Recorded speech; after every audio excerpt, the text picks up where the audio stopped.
yang Anda pikirkan sekarang itu terjadi saat ini. Ketika dia bilang dalam mulutnya, aku hanya buat bisnis untuk penghasilan saja sementara, itu kan jadi sementara selamanya. Karena apa yang terjadi di otak itu terjadi.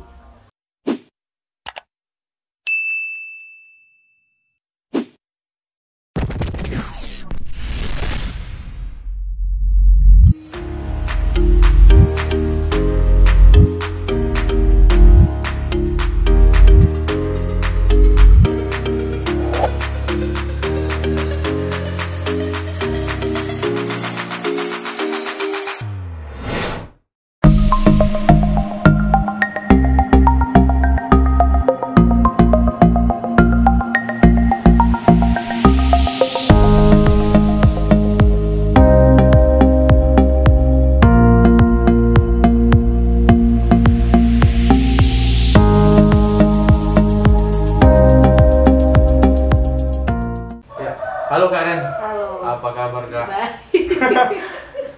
Ini sehat, baik. Sekarang kayaknya lebih berwibawa ya. Semenjak Apanya? terpilih jadi ketua GKBI ya, pemuda. Ketua umum BKS, Terus PBGKBI ya. mirip apa orang India juga. Baru baru baru seminggu Kak, minggu yang lalu pulang dari India. Iya lah, seminggu yang lalu ya. Di sana berapa lama? Di sana aku mulai kurang lebih 10 hari. 10 hari. Ini. Wah, udah go internasional ini ceritanya kan? Masih. Mas, udah. Masih. Kayaknya ada rencana ke Eropa tahun Ada ini. nanti bulan Agustus awal sampai akhir. Wow. Dami Ulus go internasional, asik. Tapi aku pengen gali sih Kak. Gimana ya? Kakak kan perempuan muda, belum ada kepala 3 kan, tapi udah sampai ke luar negeri, ke beberapa daerah pameran nasional, internasional. Awalnya sih kakak jadi gimana ya, apa menggeluti tenun ulos ini, mungkin kakak bisa cerita sedikit atau cerita banyak juga tentang kakak. Awalnya sih gimana? Apakah memang background keluarga di ulos, di martonun kan istilahnya? Kakak boleh ceritain nggak? Jadi belum pernah terbesit di pikiran untuk pulang kampung dan untuk bertenun dan berjualan ulos. Belum pernah. Itu nggak ada masuk di impian waktu kita kuliah dulu kita. Jadi 2013 itu awalnya kiriman orang tua macet. Wah. Tahu lah ya kan. Jadi kan kalau di sini kan ketika tenun yang dijual itu yang diharapkan untuk ngirim ke anaknya kan, seperti itu. Kebetulan aku termasuk orang yang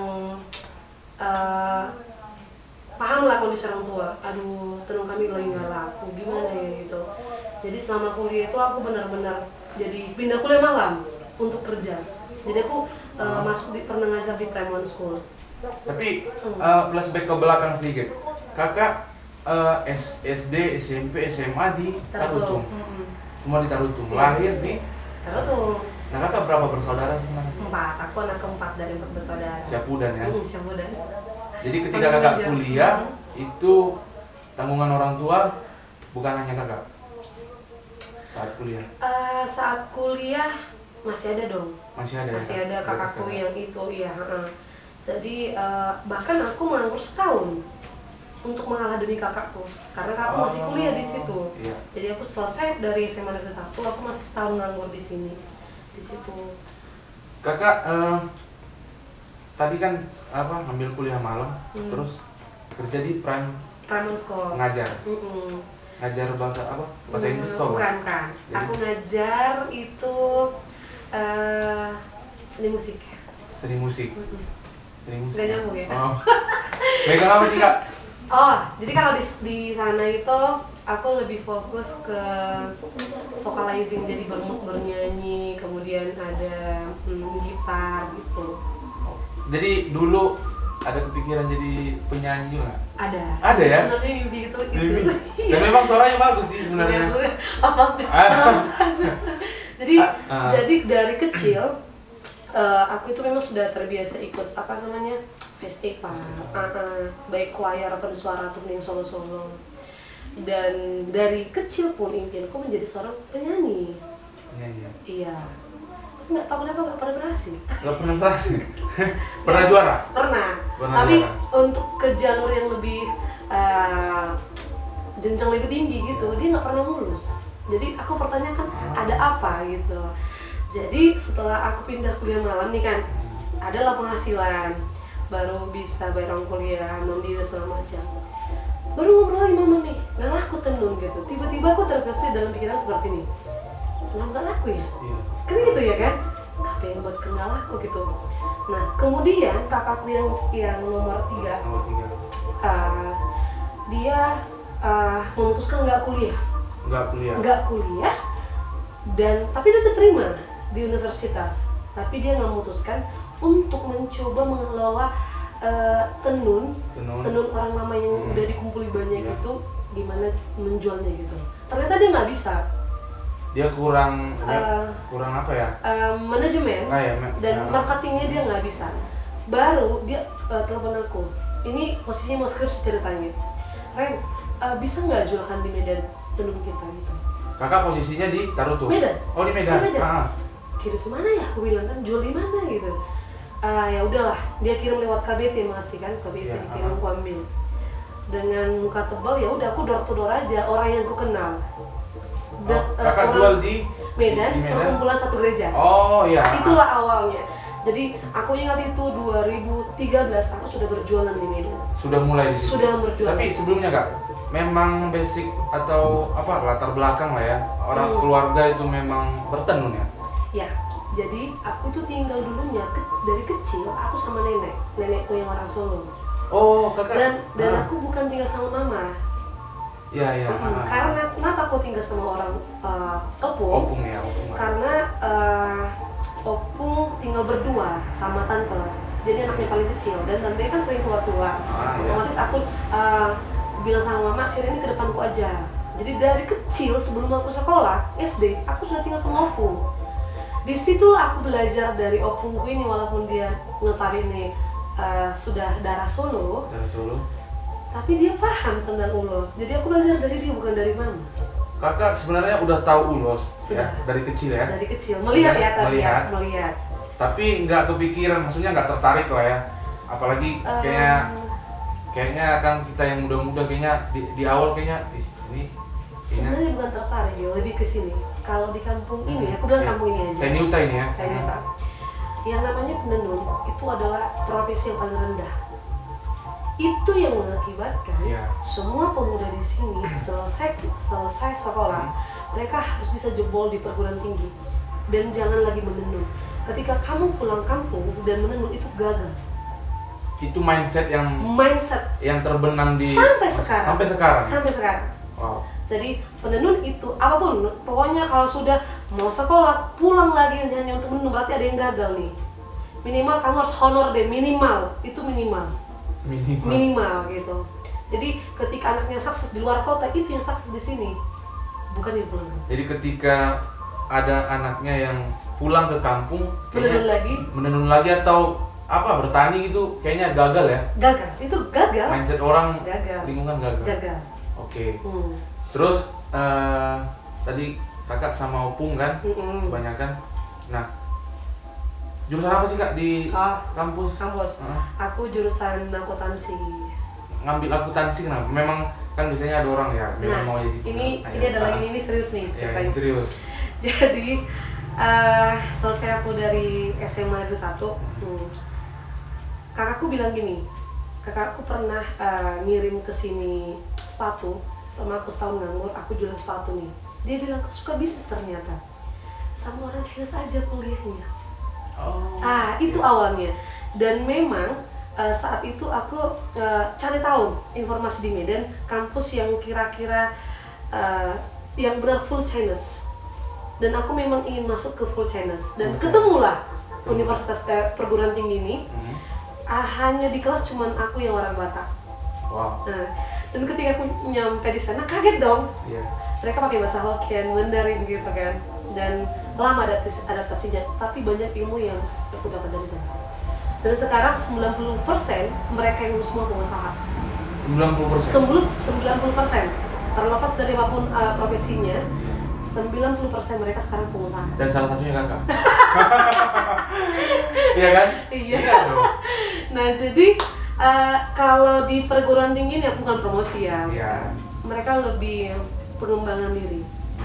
Nah, dan aku iris sebenarnya sama kalian-kalian ini yang kuliah misalnya di universitas negeri apa yang punya banyak waktu mungkin ya untuk ngobrol diskusi dengan teman, megang laptop. Aku nggak pernah seperti itu.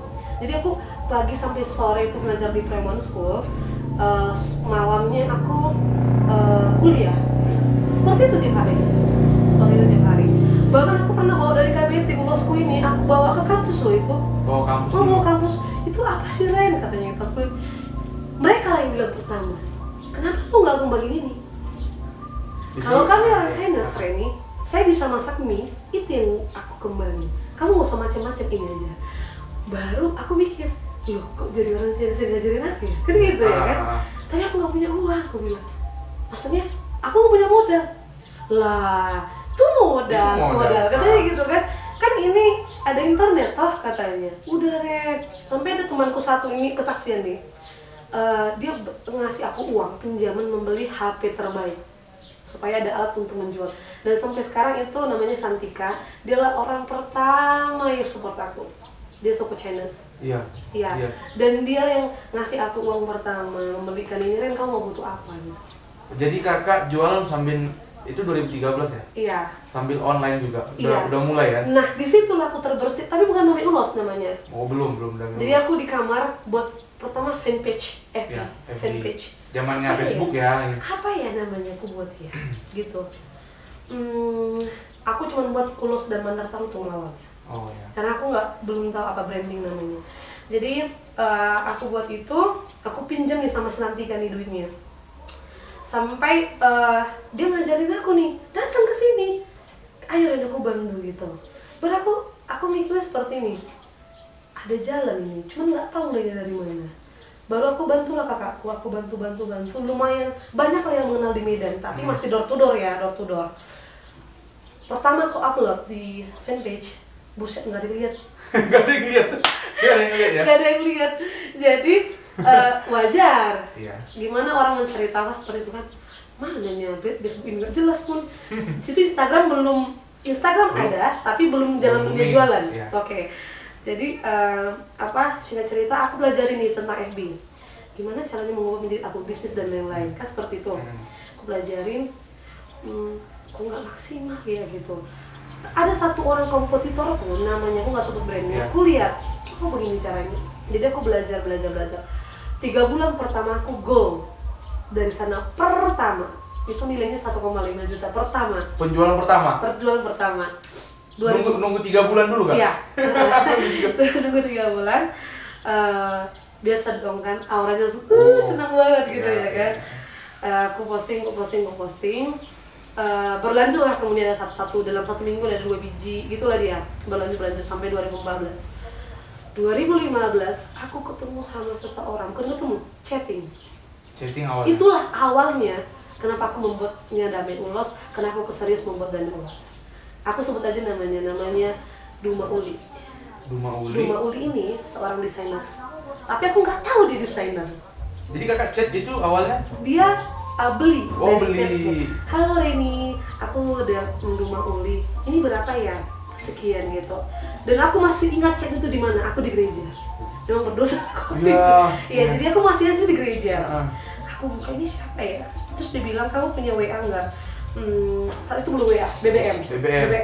Aku kirim pinnya, kita chatting. Baru dia bilang, kamu udah pernah ke Jakarta belum?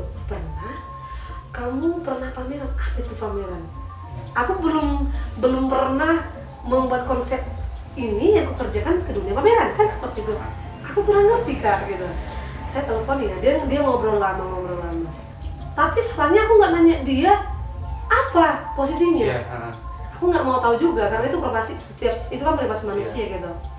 Terus dia bilang gini, saya nanti belikan tiket untukmu. Untuk apa? Aku bilang, saya ada pameran. Dia bilang kan Inakraft, tapi sama telinga aku itu Inakraft itu aku nggak tahu apa. kapan kak? Bulan 4 katanya. Ini kan bulan 12 di teleponnya. Maksudnya ya aku akan bayar stand setengah. Emang stand berapa ya? Kan aku mikir gitu. Ya udah hari ini koleksi mau bawa. Kita ketemu di JCC. Apa itu JCC kak? Nanti saya kirim lokasinya. Sampailah aku di Jakarta. Ini kakak belum pernah ketemu langsung sama sekali ya? Nggak pernah. Cuman kakak hanya muka ya di nekat-nekatan aja kayaknya ini peluang ini ya gitu ya. Aku bukan membilang peluang sih, lebih mau pengen kenal aja pengen sebenarnya. kenal aja ya. Jadi aku nggak kenal kan, sampai bulan 4 aku pergi ke sana. Mana nih orangnya? Jadi dia beruban gitu. Kau lihat ya kenalan gitu, mana koleksinya ini. Dan langsung display.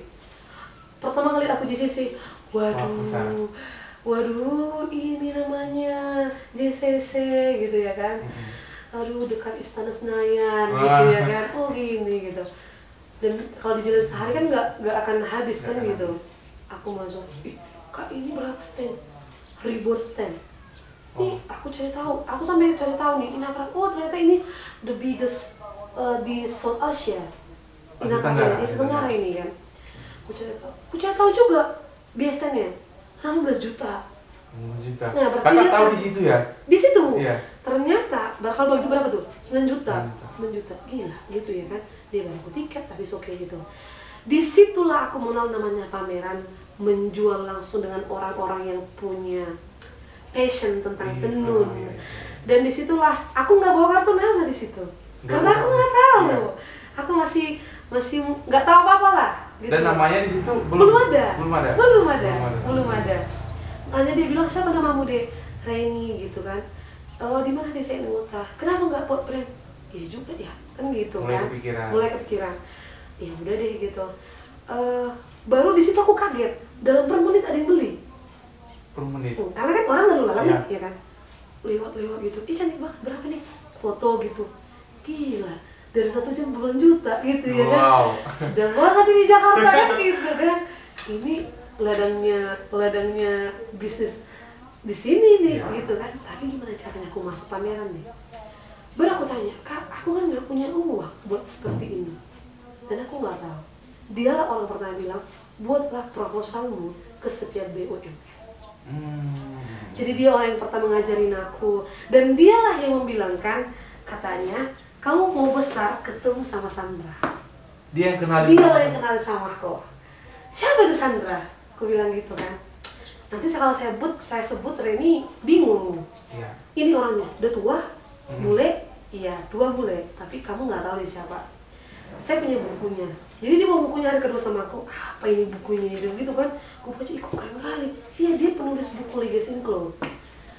Dan kau harus ketemu dia. Gimana aku ketemu dengan dia gitu ya kan? Dia di Belanda. Kakak bilang chatting. Kasih tahu tentang kamu, saya bantu. Dia pasti respect sama kamu. 2016 aku beranikan ngechat Sandra.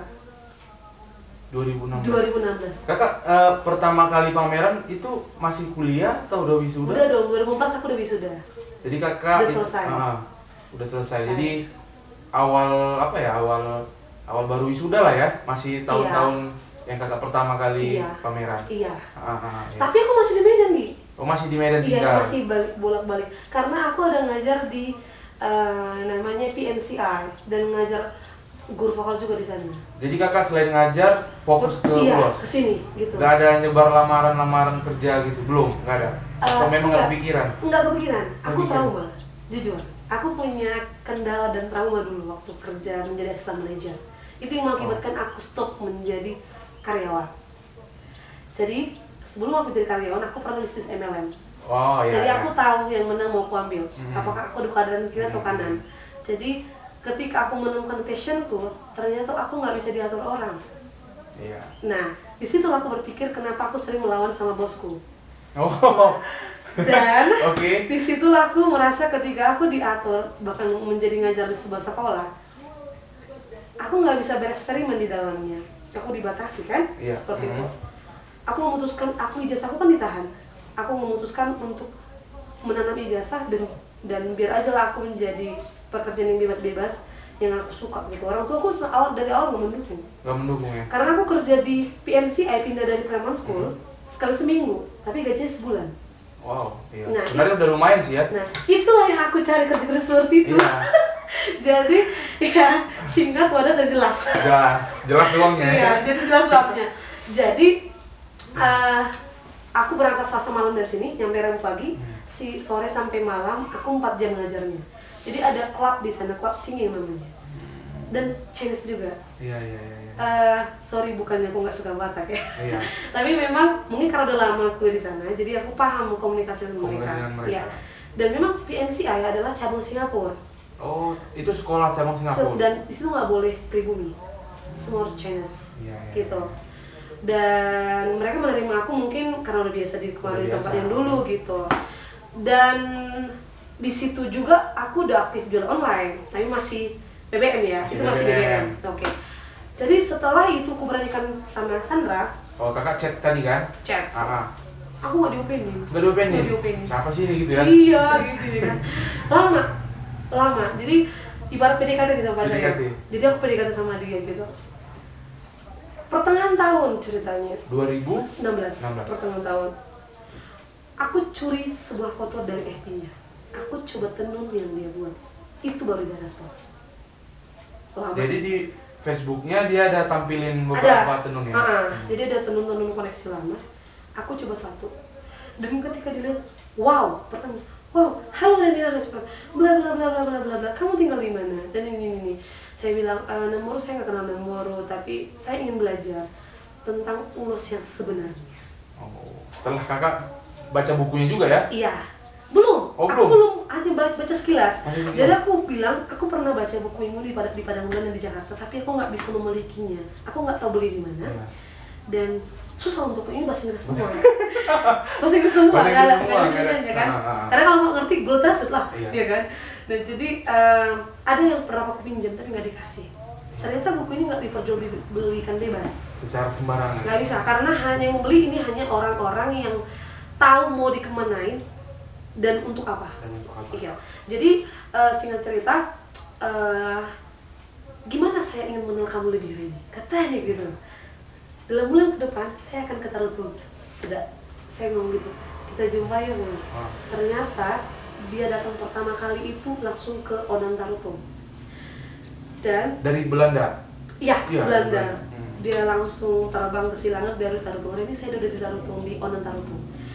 Kan belum lihat ini orangnya, mana orangnya, tinggi, putih, udah tua gitu kan, dan tasnya penuh dengan kamera gitu. Ternyata sudah banyak yang kenal dia di pasar. Di pasar Tarutung? Kaget sekali-kagetnya. Sandra, Naruto katanya. Gitu kan? Masa dia lebih terkenal dari aku? Sebagai ternyata toke-toke di Tarutung sana kenal Sandra. Akibat dia sudah lama berinteraksi. Gitu. Kok kenal? Saya bilang, ini saya sudah lama di sini. Dan dia tahu bahasa Indonesia? Bahasa Batak. Oh, bahasa Batak bisa. Bahasa Batak. Tahun 79 saya udah ada di Tarutung. Lama ya? Aku belum lahir. Dan yang jual alat-alat tenun kenal semua ya? Kenal semua. Satu jalan, buset ini Sandra kok kenal banget ya gitu kan. Ini luar biasa di mana.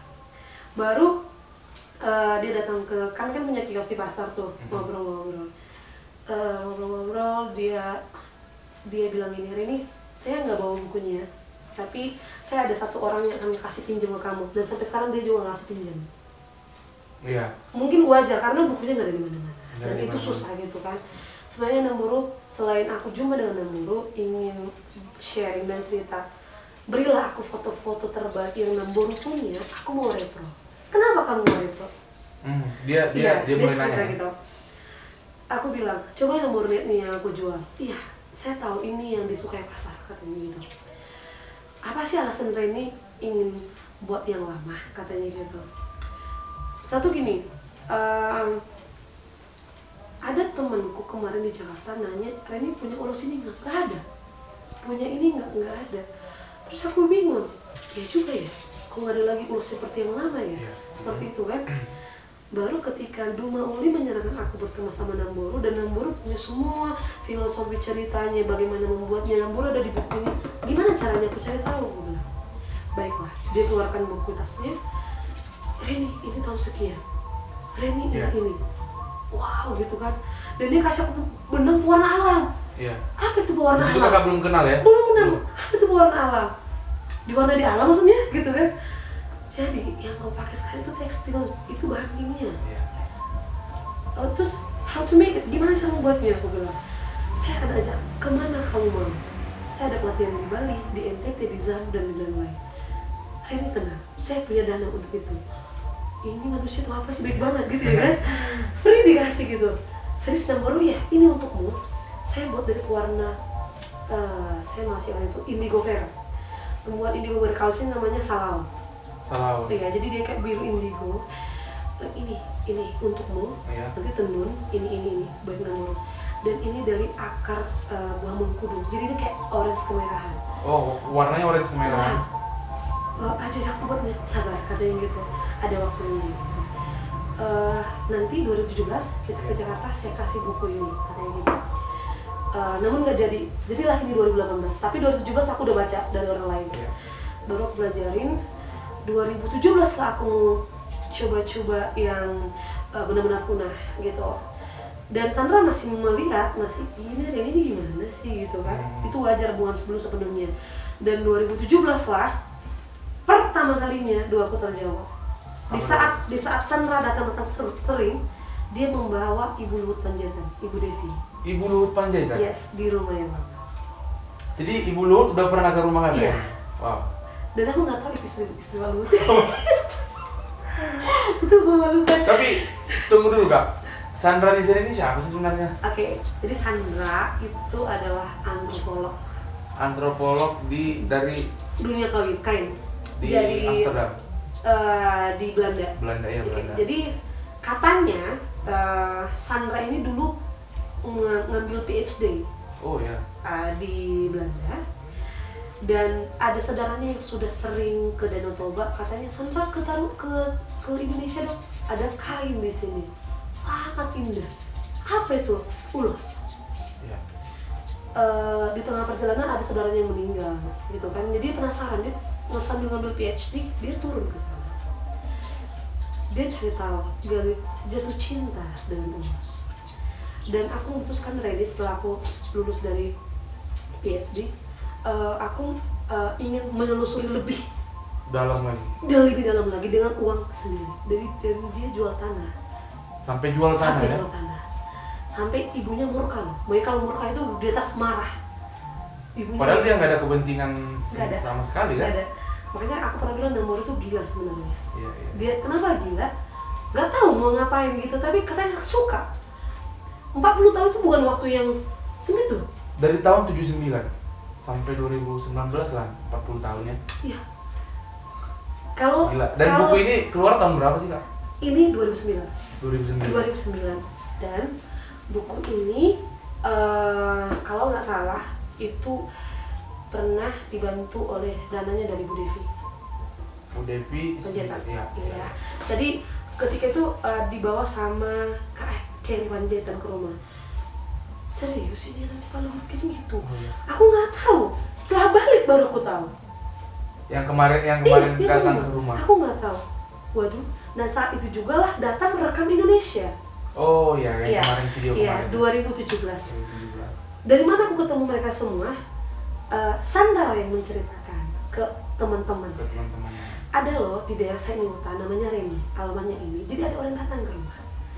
Di situ aku ketemu dengan Bang Charis dari apa namanya yang fotografi. Charis Purba. Iya, Charis Purba. Iya, aku ketemu dari situ.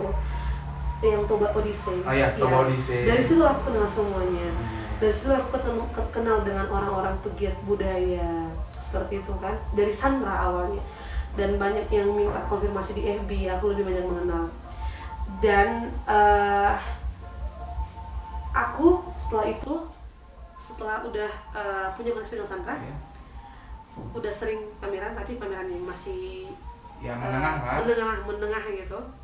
Adalah seseorang manajer di Medan Telkom yang menceritakan aku, Ren, sekarang kan pejabat di Telkom itu Batak gitu, dia pengen mengangkat Ulos. Aku menawarkan dirimu di Telkom. Waduh, ini impianku dulu gitu ya kan. Gimana caranya? Langsung datang ke rumah.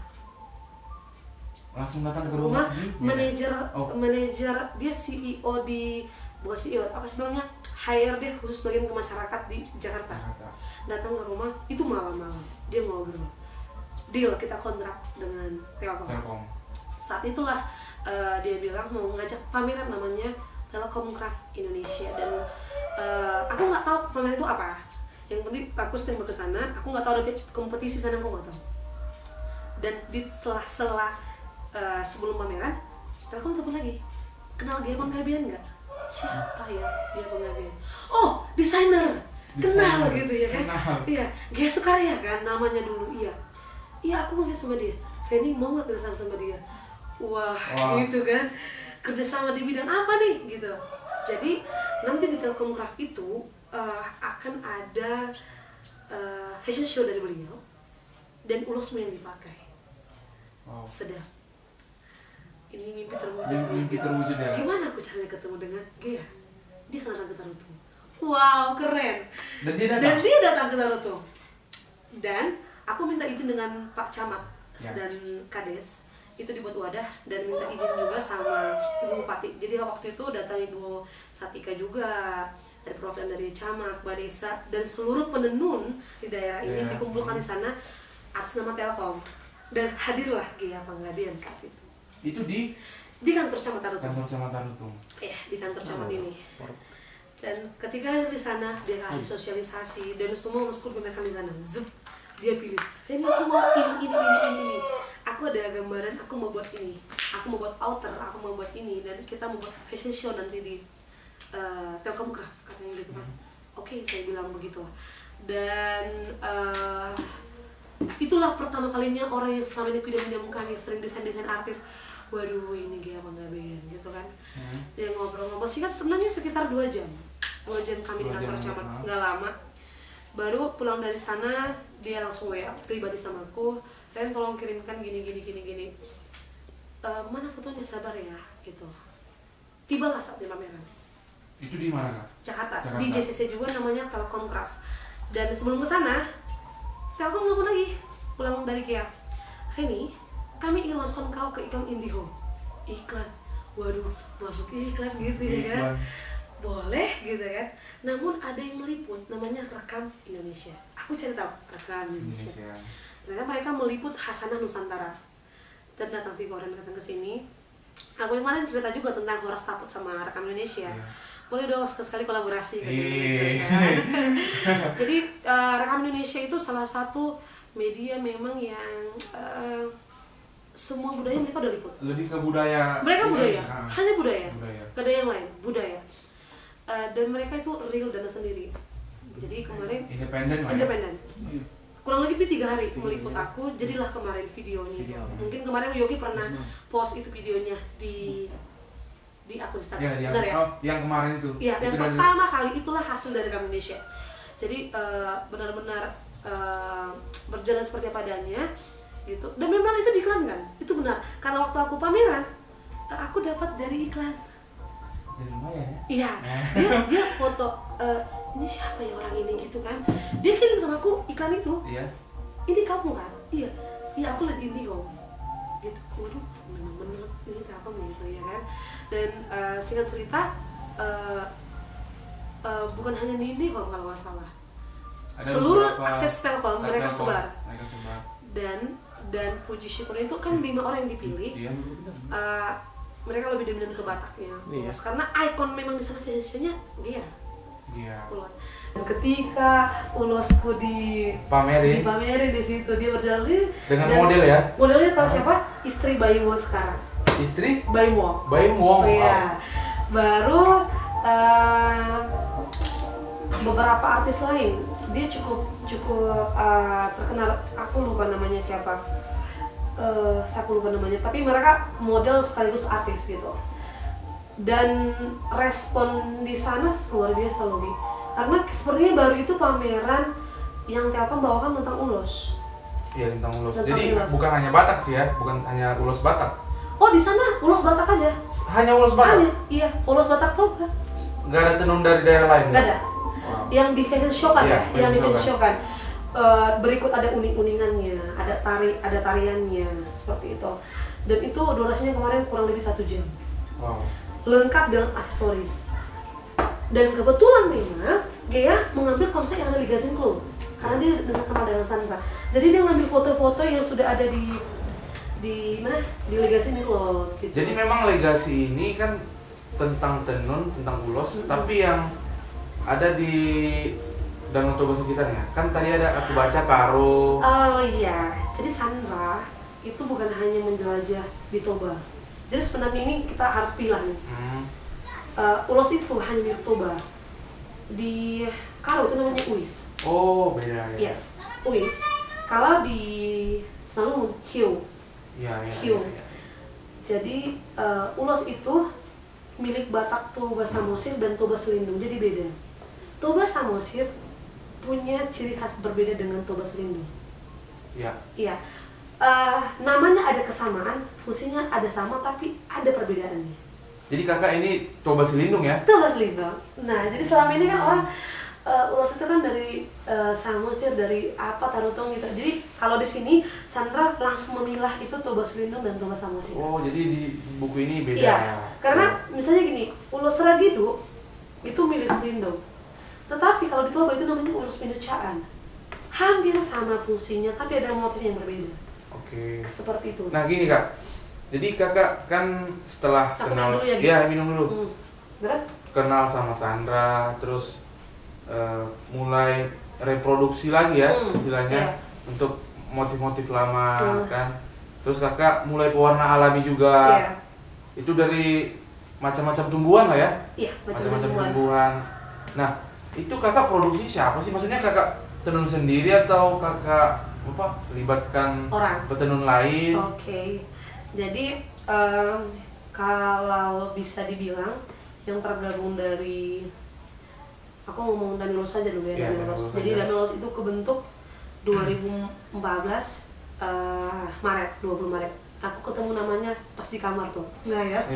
Kenapa nama Dame? Aku teringat dengan sejarah Nomensan yang membuat gereja Dame, yang pertama gereja Dame dan anggota Dame, dan aku cari tahu arti Dame itu damai.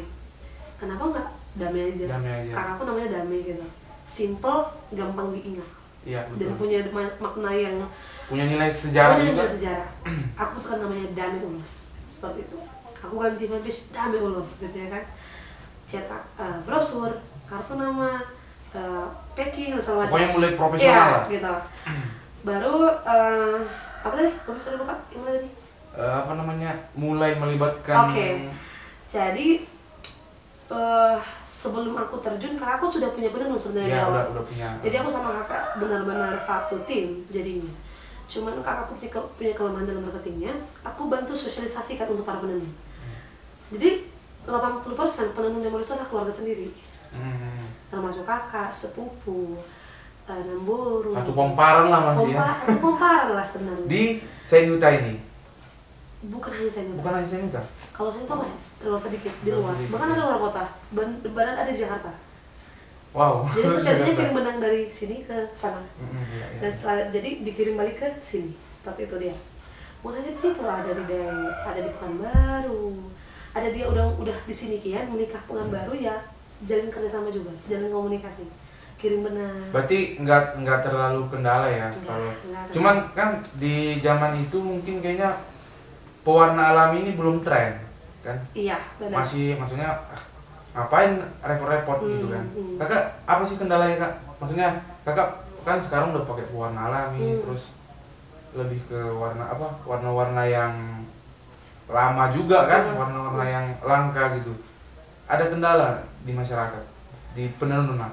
Kalau penenun untuk warna alam nggak ada, cuma mereka nggak bisa buat. Oh, mereka nggak bisa buat. Kenapa? Kita harus akui, karena kan ada step di sini, ada step. Dan yang kedua, mungkin masalah waktu. Penenun di sini lebih suka yang udah jadi langsung dibuat. Jadi dan mereka nggak mau nanti kalau misalnya cat-catnya gagal, nggak mau resikonya tinggi. Oh iya. Jadi mereka paham, pernah melihat aku membuatnya, tapi mereka mikirnya seperti ini.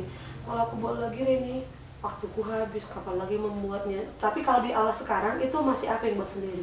Oh, pakai yang buat sendiri. Jadi iya. Ini ada pewarna sih, apa? Iya. Pewarna alami ya? Iya. Ini dari apa sih Kak warnanya? Nah, kalau itu warna apa sih, coba tebak deh. Warna apa sih itu? Krem ya ini ya?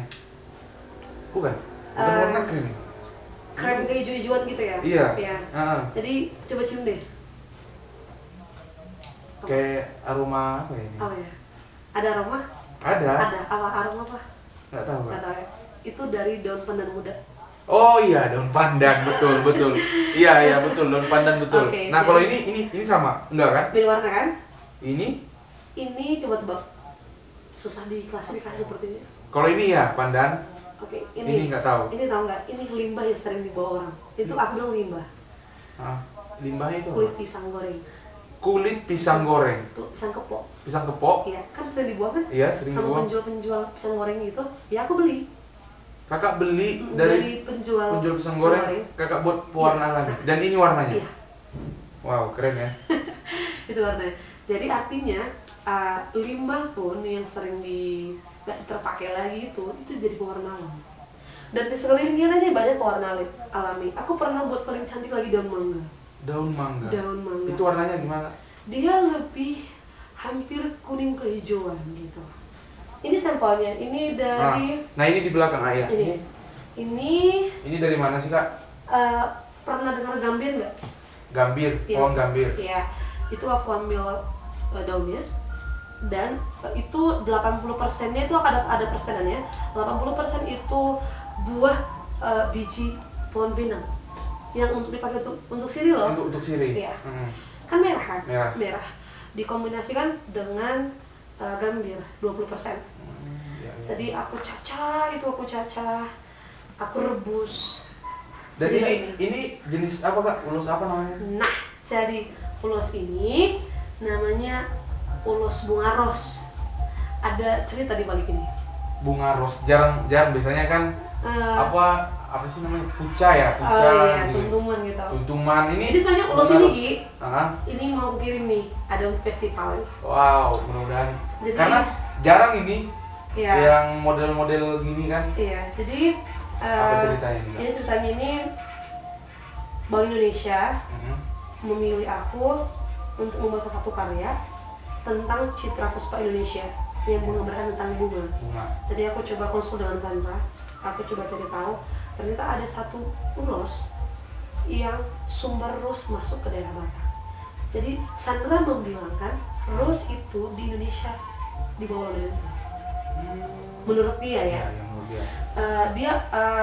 Karena apa?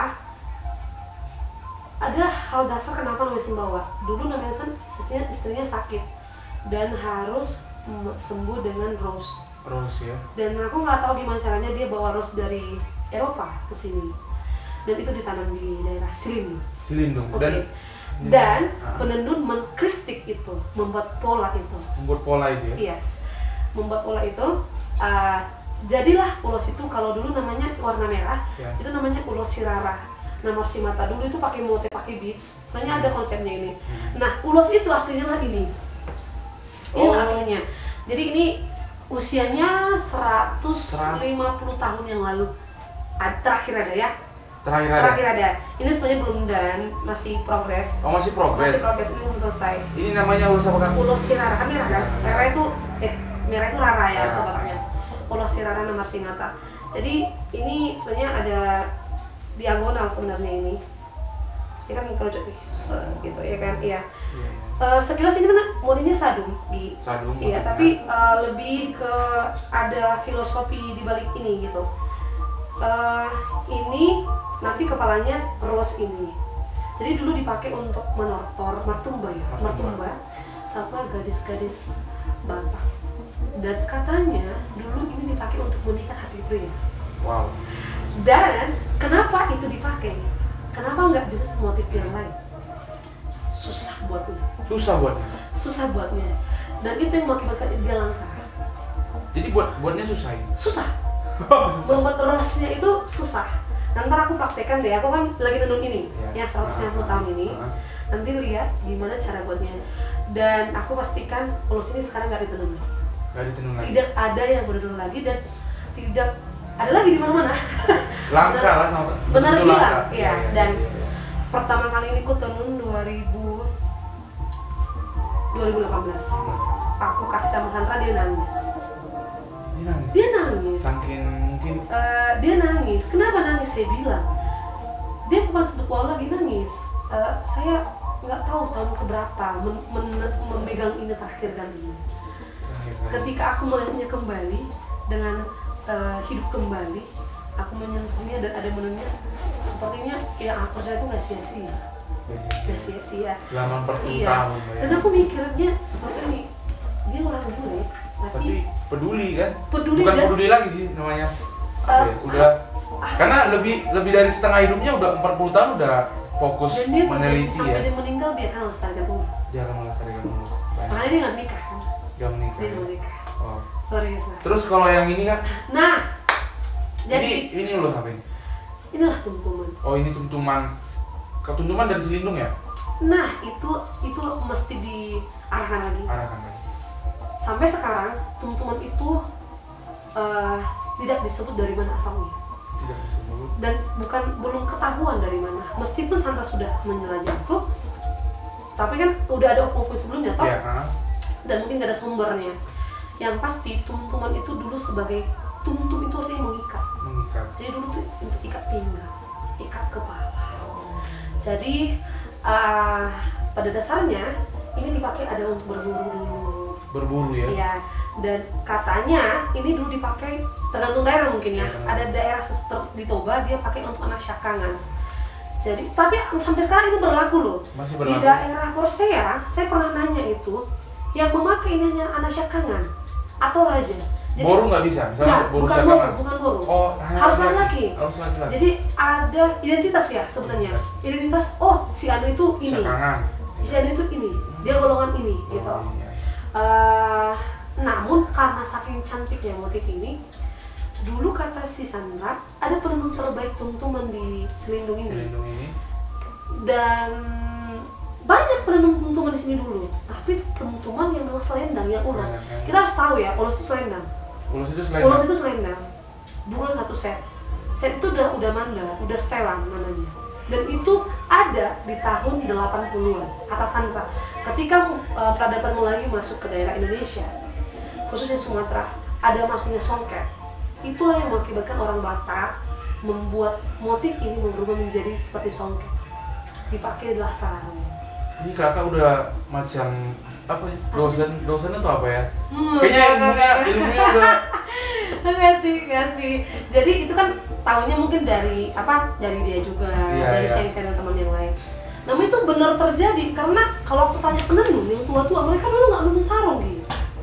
Emang ulos. Ada pergeseran katanya tahun 80-90-an. Dan itu tiba-tiba semuanya hilang ulos. Iya. Langsung biur, langsung adaptasi, langsung mengarah ke songket.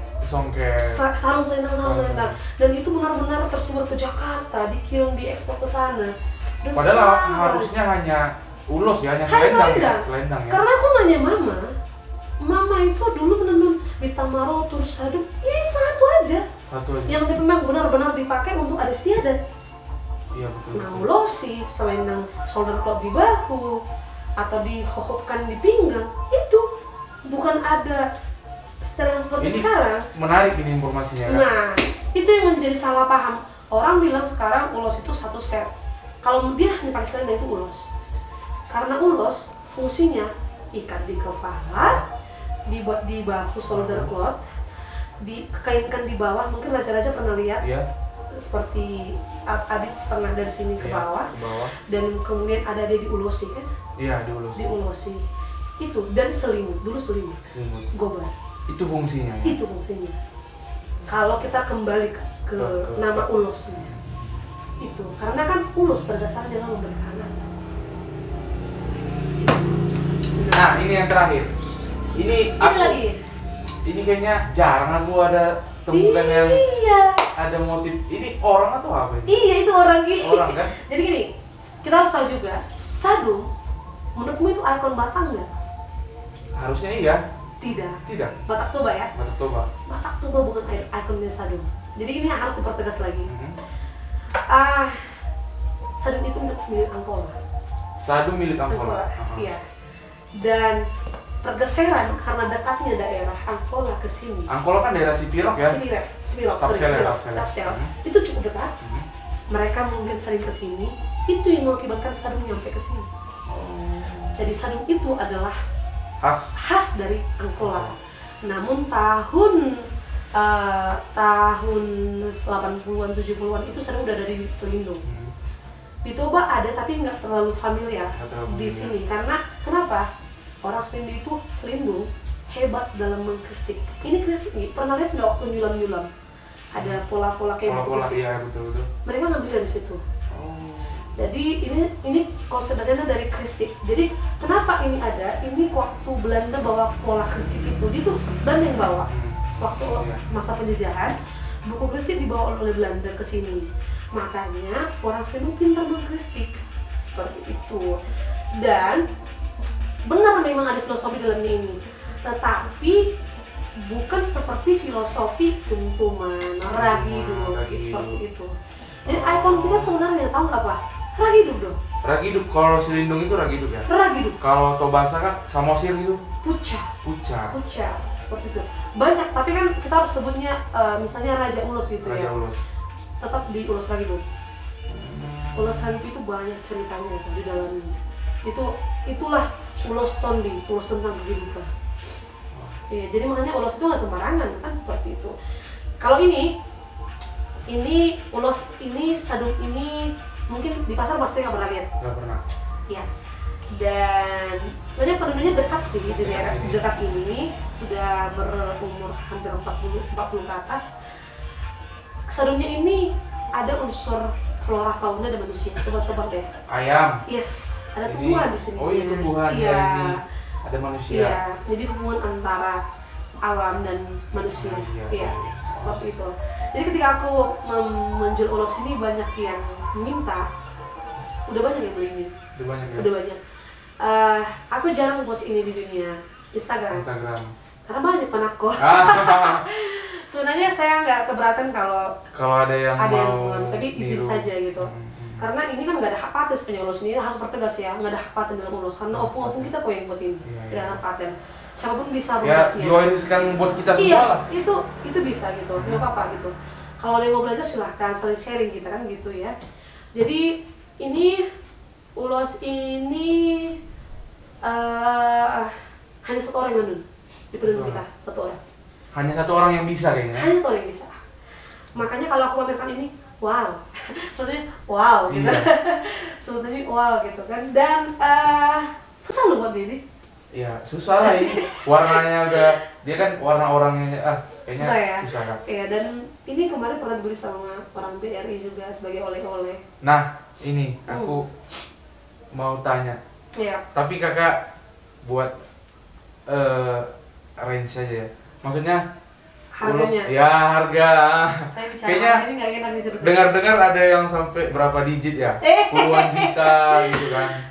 Cuman apa sih kak yang buat ada yang mahal terus ada yang relatif standar gitu di harga? Jadi kalau satu mungkin pengerjaannya lamanya, rumitnya ya. Sebuah seni semakin lama semakin mahal, itu pasti. Kerumitan yang membuat dasar tenun itu mahal sebenarnya. Kalau benang itu sama saja. Pewarnaan alam itu mungkin waktu yang lama. Ya. Tapi itu bukan landasan jadi dia mahal. Kerumitan pengerjaan. Ada satu tenun ini terakhir kita jual harganya 14 juta. Ya wow. Satu mungkin motor ini. Terkesannya gila ya harganya. Memakai dengan harga 14 juta mau diapain kan gitu. Makanya susah beli 15 juta gitu. 5 bulan gitu buatnya. 5 bulan ya.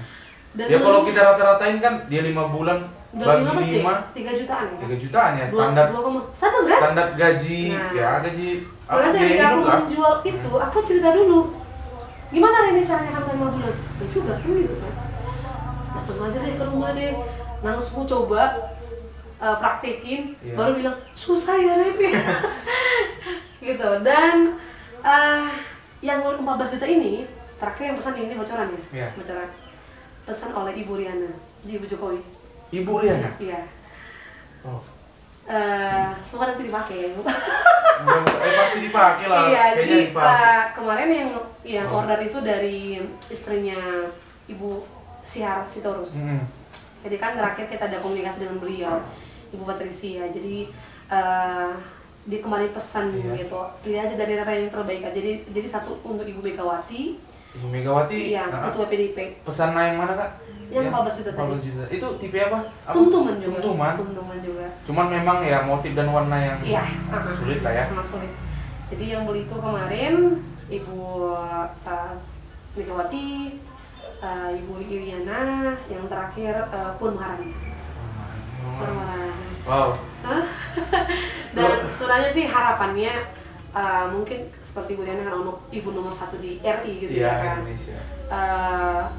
Harapannya yaitu ketika dipakai itu bukan dari nilainya ya, apapun sebenarnya yang dibeli yang dipakai itu cukup menjadi kebanggaan tersendiri gitu untuk para penenun khususnya. Kalau untuk aku apalah aku hanya kerupuk. jadi kan hanya rumah-rumah jadi kan rumah. ketika dipakai kan mungkin bisa menginspirasi penenun yang lain, lebih semangat membuat yang lebih bagus. Pastinya kan ya tetap untuk mensejahterakan penenun juga. Yes, seperti dan itu. Menjaga warisan budaya kan. Dan sebenarnya lagi bisa dibilang seperti ini, 80% taraf hidup dan perekonomian dari penenun kita yang kita bina itu jauh beda. Seandainya ada waktu next, kemudian saya wawancara deh berapa, aku nanti kasih kamu, oh ini dia, aku ada video, mungkin sedikit video ini nggak berapa detik gitu. Berapa detik? Dia ada bicara tentang kesaksian dia tentang setelah aku bertemu dengan dia. Setelah bertemu dengan dia. Ini seorang penenun?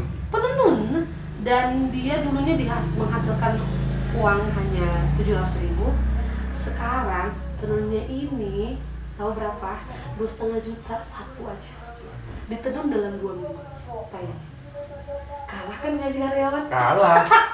Jadi tapi kurang lebih dia punya uang 5 juta sebulan. 5 juta sebulan. Sendiri. Dan itu bersih. Saya nggak ada potong apa-apa. Jadi sebenarnya penenun itu bisa menghasilkan gaji yang lebih besar dari pegawai-pegawai biasa. Yes. Dan jangan tanya ini lagi, si kakak ini. Iya. Waduh, dia pernah terima 8 juta gitu. Dan saya nggak pernah matok sama penenun. Untuk penenun yang profesional seperti mereka, aku selalu bilang, menurut kakak berapa? Oh. Saya kasih penghargaan seperti itu. Saya menganggap dia artisan. Iya. Jadi kan gini, sebenarnya ada salah kaprah di sini. Penenun itu masih nggak buruh. Masih dianggap buruh. Menurut saya ya. Tapi kalau saya melihat itu artis, seniman betul. Seniman betulan. Pelaku memang kan? Iya. Pelaku. Karena seniman. ketika dia buat itu dengan hati loh. Iya. Dengan hati gitu. Bukan memang betul untuk kebutuhan keluarganya, Iya, tapi itu seniman. Dan itu harus dihargai gitu. Makanya saya selalu buatnya, kakak mau murah, bisa nggak sekian? Karena aku tenunnya seperti ini. Aku ngerjainnya berapa lama ini, gitu. Dan aku bilang, it's okay kak, kita buat seperti itu. Makanya ada orang, kok mahal kali kalau jualan? Dia nggak tahu bahwasanya harga itu adalah dibuat oleh si penenun. Gitu. Mungkin bisa saran nanti mungkin ada orang yang mau mencoba membuat usaha baru tentang ulos, lebih dihargai lah para penenun. Ya seperti itu. Memang aku kemarin ini sedikit aja pengalaman ya ketika ya aku ikutin kakak kemarin ke pasar jam 4 pagi loh. Oh yang kemarin? Iya kemarin. Memang aku lihat kan, ya memang ada transaksi antara pengepul lah ya istilahnya. Memang ada kadang ya harga, ternyata aku wawancarai, Bu ini harganya berapa? 1 juta. Ibu ngerjainnya 1 bulan. Loh, jadi pendapatan ibu 1 bulan hanya 1 juta. Itulah mang katanya. Kan iya, kayaknya wow miris juga sih. Miris kan nih. Ya. Bandingkan dengan kakak ini. Iya. Ya hanya 2 minggu. Ya. Dia hanya bertenun katanya jam 10 sampai jam 5 sore, nggak malam. Luar biasa nggak? Dengan 5 juta sebulan. Kita aja punya 1. Itu mau menentu 5 juta misalnya gitu. Jadi dia ini kemarin. Nanti ini aku minta buat ditampilkan. Iya, jadi yang sebenarnya ini pakai ini. lama, tapi karena belum pernah saya Ini aku kasih. Oh ya boleh kakak, kita tampilin sedikit. Ya. Aku udah lihat ini sih. Iya, jadi dia salah satu penenun yang punya duit, yang punya income income yang lumayan lah, lebih dari yang lain. Tetapi karena dia mau diarahkan. Mau Jadi ada beberapa peneliti memang nggak mau diarahkan. Dalam arti kata, kenapa kita nggak mencoba sesuatu yang rumit memang, tapi kan itu mengubah kehidupan keluarga ya, ini. Dan kalau lihat sekarang, waduh, sejahteraannya dia, keluarganya lebih bahagia seperti itu, dan senyum juga lebih beda. Dan dia bangun rumah bisa, hebat kan? Aku sampai bangun rumah kakak ini gitu loh, dari tabungannya. Gitu. Sama seperti yang ini rumah baru bulan 12 ya kak? Apa? Baru 12. Iya. Ya tanah dan bangunan pokoknya dari hasil karya inilah sebagai pengusaha. Nggak apa-apa lah. Jadi kak ini tadi kan kita udah namanya udah kilas balik dari awal dulu kan, sampai kakak udah pameran bahkan ke India, terus ya semua lah kan, belum lagi rencana ke Eropa kan. Terus kakak juga udah ikut membantu juga, bisa juga dikatakan membantu perekonomian petani lain gitu. Terus udah dapat pemuda pelopor dari kabupaten, provinsi. Pemuda pelopor juga? Hanya kabupaten. Kabupaten, provinsi, nasional, bahkan dari Kemenpora lah ya. Pokoknya kayak lengkap lah. Artinya orang seperti kakak ini kan sangat menginspirasi. Kita sebenarnya udah kenal banyak, cuma udah kenal dekat juga lah, cuman baru ini bisa tanya lebih dalam kan. Ngobrol luas lah ya gitu ceritanya. Sebelum aku nanya belum nanya aku pesan-pesan kakak, artinya untuk dan rencana ke depan. Iya. Momen apa sih yang mungkin paling kakak ingat selama di Dami Ulos, atau jatuh bangun satu hal aja yang buat kakak, maksudnya pernah nggak ditipu atau pernah? Oh iya, ada. Jadi singkat aja sih kak. Aku pernah ditampar. Ditampar? Iya. Itu sakit banget, sampai sekarang nggak bisa lupain. Kita nggak usah sebut orangnya. Iya, dan mungkin masalah dia nggak terima harganya segitu. Dia nggak terima. Dan dia sosor ke rumahku seret gitu kan. Papaku masih hidup kan, papaku udah meninggal gitu. Dicampakkan ke wajahku ulosnya. Dia nggak terima dengan harga segitu, itu masih murah 2,8 juta. Anaknya yang beli dan 3 set waktu itu, dan itu yang mengakibatkan aku sebenarnya bangkit dari keterpurukan lah misalnya gitu ya. Aku nggak melawan. Iya, aku nggak marah, cuman aku bilang aku belajar attitude di sana. Mungkin Inang kita salah paham gitu. Ya tapi kamu jangan buat yang mahal-mahal dong. Terus aku bilang, Inang juga menjual kan. Berapa kemarin buat jual 4 juta? Tapi punya aku lebih cantik. Dalam hal tenun itu nggak bisa ditafsir berapa harganya. Saya bilang seperti itu. Ini kan seni kan? Iya, itu seni gitu. Tapi aku belajar, aku malah tambah jugul jadinya gitu. Jugulnya lebih mahal lagi aku buat gitu. Karena aku merasa itu harga bukan beda banget, biasa aja, dan harga yang wajar ditaruh tuh aja gitu. Baru yang kedua mungkin yang nggak bisa aku lupain kan sebenarnya, banyak orang yang terlibat dalam ulosku ini. Bukan hanya kakak aja ya, maksudnya bukan keluarga.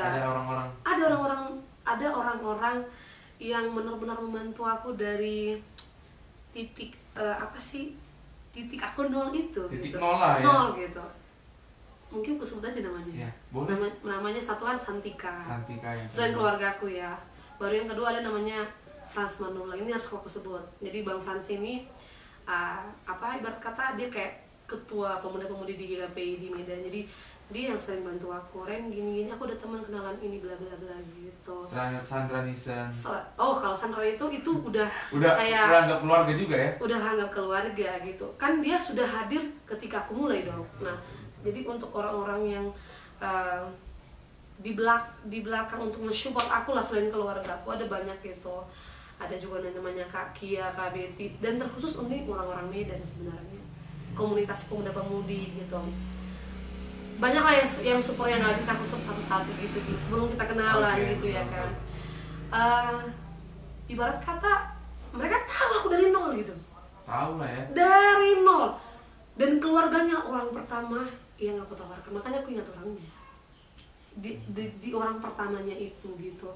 Aku ingat harinya. Iya, sampai apa harinya loh.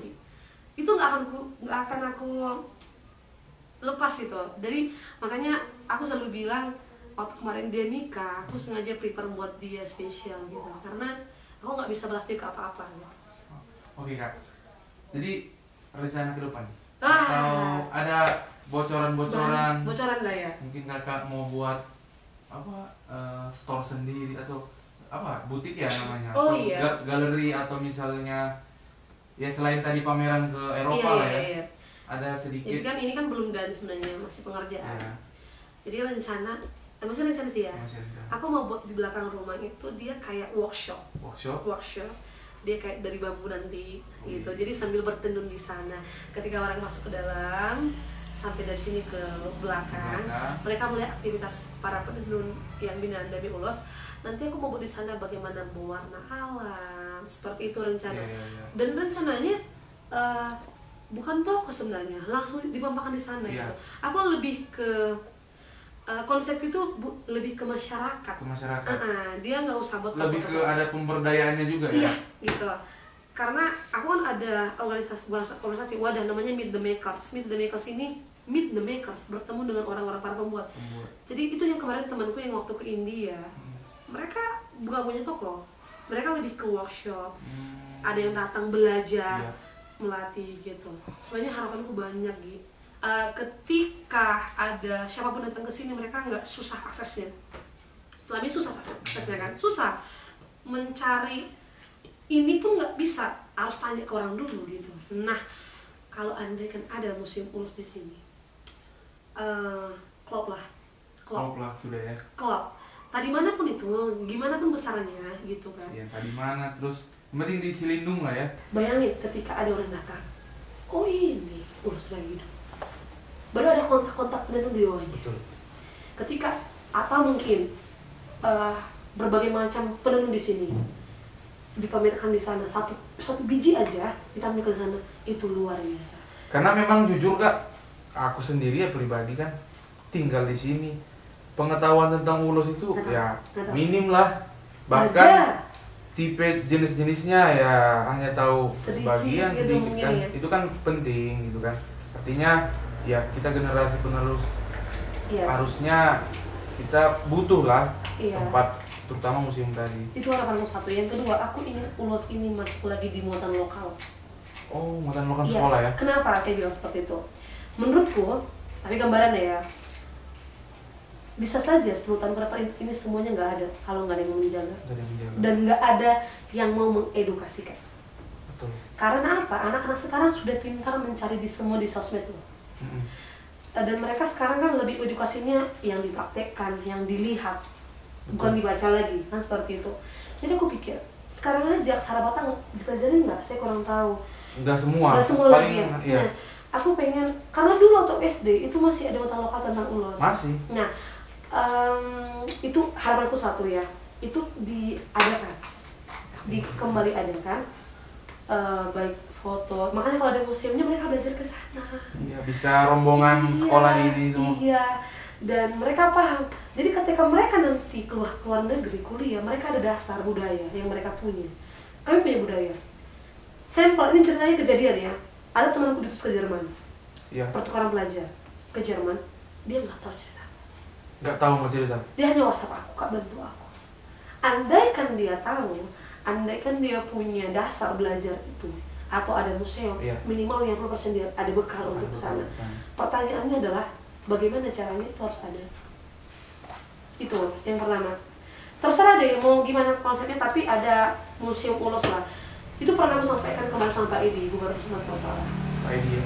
Ketika menerima pelopor Sumatera Utara ya. Aku berharap maunya ada audiensi gitu tentang pemudaan ke sana gitu kan, disampaikan gitu. Terserah mau di Medan, tapi ada. Tapi sekarang nggak ada, museum Ulos itu nggak ada. Tidak ada. Miris. Saya pernah ngomong sama Sandra, kapan ya gitu, belum ada gitu. Karena kalau di sana ada museum-museum kan. Iya, betul. Di Eropa, di India ada museum. Dan kalian harus tahu, ada satu Ulos yang ada di museum India namanya Ulos Mangiring. Ini dia. Ulos Mangiring ada di India. Jadi, kok bisa ada sih Kak? Tahu nggak? Ulos ini ternyata ulos motif ini lebih dulu ada di India. Wow. Jadi setelah kita telusuri, ulos ini milik India. bukan ulos ini, kain ini milik India. Mungkin saja ini waktu berlayar di bawah. Waktu ya mungkin perdagangan dulu, Yes. zaman dulu ya. Dan sama persis semuanya. Dan ini best seller di India waktu aku bawa. Karena Best mereka seller ya? best seller. It's a bit pretty katanya gitu, it's a beauty katanya gitu. Jadi ketika aku pergi ke sana, itu jelas. Dan Sandra, aku kirim ke Sandra itu benar adanya. Dan itu ada di India. Saya nggak tahu gimana pergeserannya dari dulu ke sini, saya nggak tahu. Tapi yang jelas, mungkin itulah hebatnya orang Batak, kita dulu bisa langsung membuat itu persis, membuat ceritanya itu luar biasa gitu. Padahal dulu terbatas kan? Ya apa? Ya, tapi aku harus bilang orang Batak itu pintar. Pintar ya. Iya, dan banyak ini sampai ada orang-orang bule ya. Kain terindah itu masih Batak sebenarnya. Kain Terindah yang punya banyak filosofi. Oh. Itu makanya aku semangat terus mau ulos sampai ke luar negeri. Dan kakak memang pasti mengabdi, kayaknya bakalan, karena aku sudah menemukan passion ya, bilangnya passion. passion. Jadi selama ini passion kan nyanyi. Ternyata enggak gitu. Ternyata waktu aku milih stay di sini, mamaku cuma bilang, ya terserah kalau mama yang mau di concern di ulos, terserah kalau memang sudah itu keinginanmu. Itu makanya sebenarnya 3 orang kakak kamu ini, 3 yang ini udah mencoba ini, tapi gagal semua. Kakak lah Aku yang terakhir mengembangkan lebih. Iya, dan ternyata aku menemukan di mana kendalanya, harus kembali ke yang lama kan. Disitulah dia. Ini terakhirnya, karena aku nanti ke Bern di Eropa. Kabar baiknya adalah sebelum aku nyampe udah ada yang order. Wow.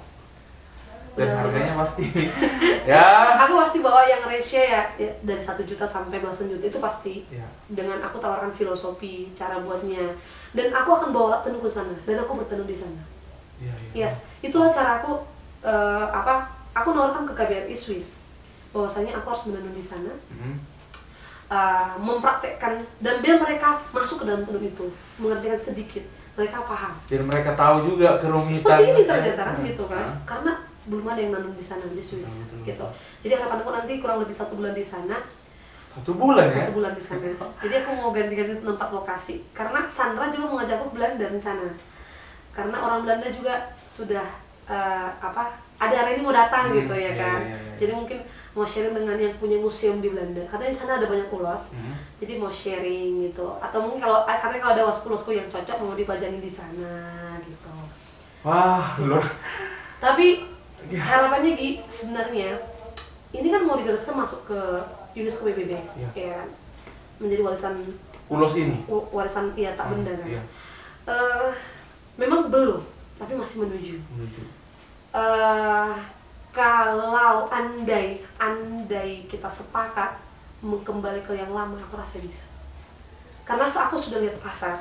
Jadi kalau sepakat saja, misalnya orang tarutung kembali ke yang lama, itu bisa.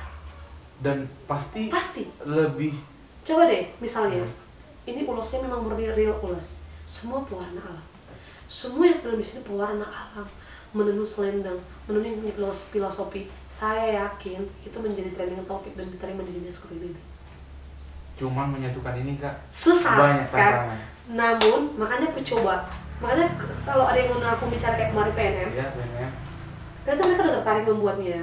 Dan aku disuruh buat pewarna alam mengajari mereka, aku mau bilang. Mereka hanya berpikir, nanti kalau kamu jual gimana? Pasti ada yang beli, datang aja ke rumah, pasti aku beli, aku bilang. Itu pasti aku beli. Dan nggak usah takut, karena ada yang beli. Percaya deh, ini nggak aku posting, karena aku mau kirim ke festival tenun Indonesia, 2 kan menang ya. Pasti kan. Nah, kalau itu posting, nggak hitungan jam deh. Nggak hitungan jam. Tren itu pasti untuk begitu aja. Karena apa? One and only. Bahkan kakak di paket pengiriman kakak orang prioritas juga ya, karena sering ngirim ke luar. Oh itu pasti. Kita jadi kerjasama gitu ya kan. Dan bukan membuat permendingan mungkin ya. Harus ada kayaknya kuliah tentang masalah tekstil di Indonesia. Jadi ketika aku pergi ke India, ada di sana kuliah khusus tekstil. Iya. Karena Indonesia kaya akan tekstil, bukan kaya akan budaya, kaya akan tenun, kaya akan kain. Jadi kalau ada jurusan tentang bagian kain, itu bakalan bisa menaikkan. Betul juga, itu ide yang bagus juga itu Kak. Jadi ketika aku kemarin ada ngobrol salah satu dosen di India, itu yang kalau pameran kan saling sharing. Dia tahu tentang tenunku, saya kok kaget. Dia tahu, oh this is hand woven and ini tekniknya seperti ini gitu. Iya, aku Tahu ngomong. dari mana dia? Tahu dari mana gitu kan? Dia tuh kasih tunjuk foto, ini kalau tenunmu. Iya. Waduh, gitu kan? And I know, dan saya udah tahu nih, kamu pasti bertenun seperti ini, posisinya seperti ini. Iya. Saya bilang, kok tahu? Mungkin di India adalah seperti itu. Tapi kami ada fakultas tentang tenun, tentang tekstil, dan semua harus tahu itu. Wow, itu di India ya? Itu di India. Kenapa di India masih menjaga tekstil? Kenapa masih menjaga kain? Yang namanya sari itu. Ya itu, mereka belajar tentang itu. Jadi kenapa di Indonesia nggak ada belajar tentang itu? Itu deh, itu coba Pak Menteri Pendidikan mungkin. Mungkin kakak yang bisa suarakan sih. Udah. Jadi aku sempat terbesit seperti ini. Itu caranya supaya penenun tidak dipandang sebelah mata. Tidak dipandang sebelah mata. Jadi penenun itu menjadi artisan dan seluruh masyarakat paham ini budaya harus dijaga, bukan harus dijaga, memang dipelajari, bukan ditinggalin. Tapi gimana belajarnya harus ada dong, harus ada prasarana di dalamnya. Itu apa? Fakultas dengan mungkin nanti Pak Nixon mau buka universitas negeri. Mungkin ada fakultas itu. Bisa jadi kan? Bisa jadi ya. Nah, ya itu harapanku. Kita soundingkan juga kan. Mudah-mudahan. Ya. Mungkin di sana ada belajar tentang tenun. Jadi karena ini kesaksian ya, ada banyak dari Jakarta yang ingin belajar tenun sama aku. Dan gak mungkin kakak yang nampung semua kan? Impossible kan? Iya, gak mungkin. Karena tanganku cuma dua iya, kan, dan waktuku terbatas untuk hal itu.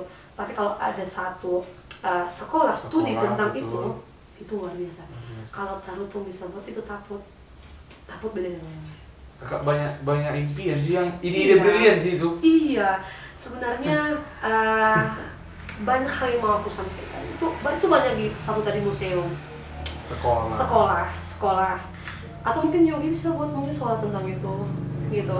Sekolah budaya di Tambun. Jadi kita belajar aksara Batak, kita belajar tentang. Ya, kita tawarin Kak nanti ke orang-orang yang seperti itu. Dan ketika wisatawan, aku yakin itu Gi, akses tentang wisata rohani, budaya itu akan masuk ke semuanya.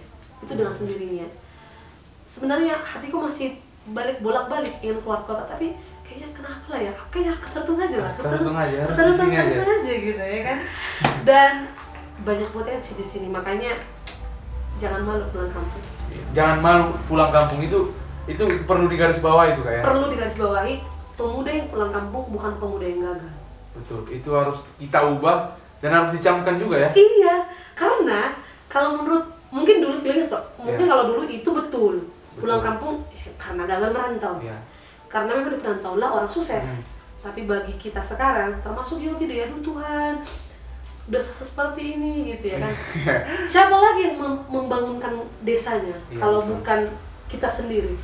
Dicapek sekolah ke luar kota, ada yang sekolah luar negeri tapi tinggal di sana. Kapan lagi kapan lagi dong gitu. Oke Kak, terakhir lah. Apa ini? Ini kayaknya semangat kali dari tadi. Kak, minum dulu Kak, minum. Oh iya, ada sedikit lagi. Oh gimana? Terakhir nih, kakak kan pengusaha lah. Tapi ya pengusaha sambil apa ya, menjaga budaya juga, menjaga warisan kan. Artinya kakak mengedukasi juga gitu kan. Pokoknya pengusaha yang teladan lah bisa dibilang. Karena kan nggak hanya profitnya yang kakak ambil kan gitu. Kakak promosikan juga ke luar negeri. Maksudnya pesan lah ini atau apa prinsip yang kakak tanamkan kan di dunia bisnis ini kan karena jatuh bangun. Apa sih yang pesan yang mau kakak sampaikan ke pemuda khususnya yang pesan singkat yang bisa mungkin ya harus kalian punya dan harus kalian miliki dan sebagai pengusaha mungkin atau sebagai orang-orang yang bakal bergelut di dunia bisnis atau lain sebagainya. Tapi aku pilih-pilih aja. Pilih-pilih ya. Aku ke kamera aja mungkin ya. Boleh. Kalau untuk pebisnis, pemuda atau masyarakat, apapun pekerjaannya cuma satu yang mau aku bilang. Hormatilah orang tuamu, supaya lanjut ke umurmu. Jadi ketika kau hormati, bahagia orang tuamu, apa yang kau kerjakan semua pasti bisa. Itu yang pertama, orang tua dulu.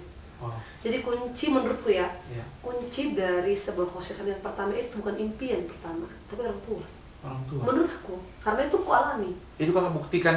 Itu ku alami. Iya, kakak Karena alami. mungkin tadi Yogi udah ngomong sama mamaku kan. Iya. Nah, sebelum aku ngomong dia pasti ngomong. Iya. Karena dia mungkin satu bangga punya seperti aku misalnya. Iya. Tapi di balik itu ada hal yang kubahagiakan dari mamaku. Bukan hanya materi. Iya. Banyak. Prestasi bisa membanggakan orang tua, bisa membahagiakan apapun. Kalau udah dibanggakan orang tua, percayalah, pasti nggak akan sakit. Itu yang pertama. Yang kedua, doanya beliau itu mendoakan kita itu luar biasa loh. Itu yang pertama. Itu soal menghormati orang tua. Karena banyak pebisnis yang gagal karena nggak menghormati orang tua. Apalagi ketika di puncaknya, Yes. dia lupa sama orang tua yang di rumah, yang Iya. di kampung kan. Habis kan. Habis. Dan itu kejadian. Dan dia keren, dia bisa kemana-mana, prestasinya banyak, tapi orang tuanya tinggalin. Banyak seperti itu, kita nggak bisa sebut nama, itu ada. Makanya yang pertama adalah dihormati orang tuanya, bukan hanya orang tuanya ya, yang orang lebih tua juga. Orang tuanya dihargai, dihormati, dibahagiakan, supaya lanjut ke umurnya. Jadi dia kemana-mana bekerja itu benar-benar diberkati, mulus, apapun kenalannya aman aja gitu loh. Bayangkan deh kalau misalnya Yogi punya masalah dengan orang tua, gimana menjalani hari-harimu? Seperti itu. Menurut aku seperti itu. Itu makanya kenapa aku manapun pergi, mama aku nggak pernah ribet. Nggak pernah ribet. Aku dilepas kemana-mana. Nah, masalah jodoh pun dia selalu bilang, ketika kau siap itu menjadi keputusanmu. Kamu mau budaya silahkan, apapun silahkan. Iya, mamaku kayak isi liur jadinya. Terus sama pemuda mungkin kan. Iya. Kalau sama pemuda, bukan pebisnis dulu deh. Bisnis. Jangan dicari dulu yang namanya uang. Jangan langsung fokus ke uangnya ya. Keuntungan, profit labanya. Menurutku, kalau itu yang pertama, nggak bakalan, saya nggak bicara kaya ya, Iya. nggak bakalan bisa mendapatkan yang dia miliki. Misalnya, pokoknya ya, aku harus punya target, bisa target. Iya. Misalnya, pokoknya minggu depan aku harus keuntungan 50 juta misalnya. Aku harus kayak gini-gini, menghasilkan cara zep gitu. Tapi jangan salah, itu yang membuat ketika nanti jatuh sakit. Jadi harapanku sebenarnya satu, kalau dalam berbisnis prestasi aja dulu. Prestasi apa? Karena gini, banyak menjual, Iya. tapi hanya keuntungan, gitu-gitu aja kan? Hmm. Gitu-gitu aja gitu. Kalau menurut aku, kalau menjual jangan cuma menjual, tahu apa yang dijual. Tahu apa yang dijual, dan kalau bisa, kalau mau menjadi pengusaha yang sukses, bedalah dari yang lain. Be different ya. Be different, something different gitu. Mau penjual BPK pun dia sesuatu BPK yang berbeda. Yes. Kalau menjual baju yang berbeda. Disitulah keunggulan dia yang membuat seiring nanti profitnya nyusul. Aku jujur Gi, aku nggak pernah dalam seminggu mengharapkan Tuhan kasih aku keuntungan 10 juta misalnya dalam seminggu, itu enggak. Berapa yang Tuhan kasih aku syukuri kok. Karena menurut aku itu berbarengan di belakang. Ketika aku kerjakan dengan tulus, aku membantu masyarakat perekonomiannya, membuat membangkitkan yang lama. Ternyata pas karena tulisan ini itu yang aku ambil. Aku baca ya, Sandra ada tulis sesuatu tentang aku di sini. My partner in a beautiful but difficult goal, I wish you luck. Believe in your amazing capacities and live according to your taste and you will success. Jadi artinya kau harus percaya dengan kapasitasmu. Iya. Percaya dengan yang kau punya, itu ikuti aja, yang lain akan mengikuti. Jadi Sandra pernah bilang, Halo ini hanya bicara tentang uang, bicara tentang keuntungan, kejayaan dan kekayaan, itu salah. Simple Agnes nggak pernah bicara tentang uang, tapi prestasi kan. Itu yang mengikuti dia, makanya dia sampai seperti itu. Dia membahagiakan orang tuanya kan. Itu yang aku tiru dari dia sebenarnya. Itu gitu. ya kan? Iya, jadi Agnes lah yang kutiru terus. Banyak memang di kalangan pebisnis yang menjatuhkan Dami Ulus itu aku tahu. Tapi aku belajar dari Agnes juga. Aku juga nggak akan mau menjatuhkan dia, karena kan ini ada hukum alam seperti itu dan ada alam yang menyampaikan gitu. Semoga lah dia terinspirasi. Semoga itu saja gitu. Dan kalau untuk pemuda, kalau bisa ya, kalau bisa. Ini beberapa pemuda yang ku sering ngobrol lah gitu kan. masih banyak ternyata asal kuliah aja. Iya, belum hanya ngikuti apa? Tren ya, begini. Ana masa di gagak ursa, ina masa idiula. Jadi ketika orang bilang mau kuliah. Andaikan ini kita berandai nih. Ada 10 orang pemuda seperti Yogi misalnya. Seperti dirimu ditaruh ini aja 10 orang kayak aku misalnya udah 20. 10 orang lagi yang concern tentang bertani, 100 orang dikumpulkan, apa hebatnya taruh begitu. Benar kan? Betul nggak? Permasalahannya adalah mereka belum punya hati tentang itu. Mereka pemuda masih tentang lulus kuliah, kerja yang bagus, dapat gelar yang bagus, diakui orang tua itu selesai. Kapan punya mimpi? Iya. Mereka nggak punya mimpi. Jadi pengen sekali ini impian juga pemuda itu harus punya mimpi kali ya. Betul Kak. Aku kadang mikir gini, salah nggak punya mimpi? Sebenarnya nggak salah, cuma dari mimpi kamu punya mimpi pasti kan? Pasti. Karena punya mimpi lah dirimu, makanya gelar itu kok singkirkan kan? Iya. Nggak ada itu, nggak ada. Yang aku ingin mempromosikan wisata di Taput misalnya, Iya. itu mimpimu gitu.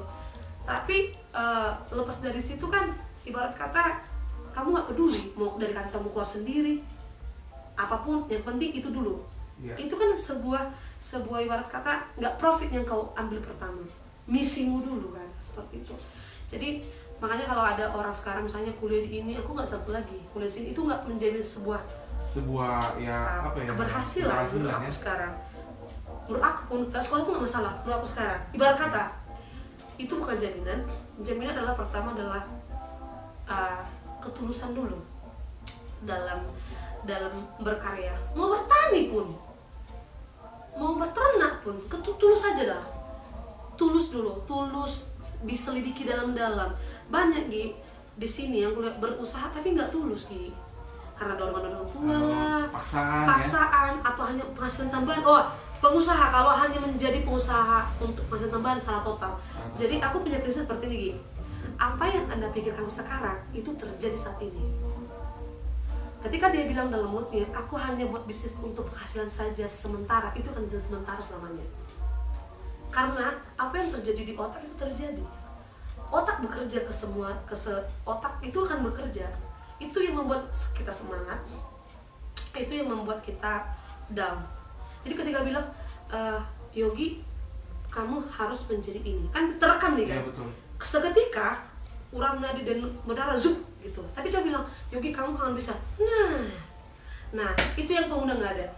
Dia selalu bilang, gak bisanya aku. Iya. Nah, salah ya. Salah. Terus jangan bilang aku mau cari penghasilan tambahan. Nggak bisa. Lumayan. Jadi aku 4 tahun gitu ya. mengikuti pelatihan tentang wirausaha selama dalam MLM. Ini MLM ini yang buat support sistem pendidikannya. Ini keren banget. Aku harus sebut namanya Tiansi, tapi mungkin nggak berkembang lagi. Aku banyak ilmu dari dia. Dan di situ aku ajari buat buku impian. Aku punya satu buku impian. Di buku impian aku tulis impian-impianku dan terwujud. Dari 2009 aku tulis. Aku pernah nulis, ternyata ada foto India di sana, Taj Mahal. Terwujud 2020. 11 tahun. Tapi terwujud kan? Aku pernah buat lagi, pengen punya rumah, terwujud. Itu 2018 aku tulis. Terwujud 2019 kan? Iya. Aku pengen punya ini. Ada beberapa yang sudah pernah terwujud gitu.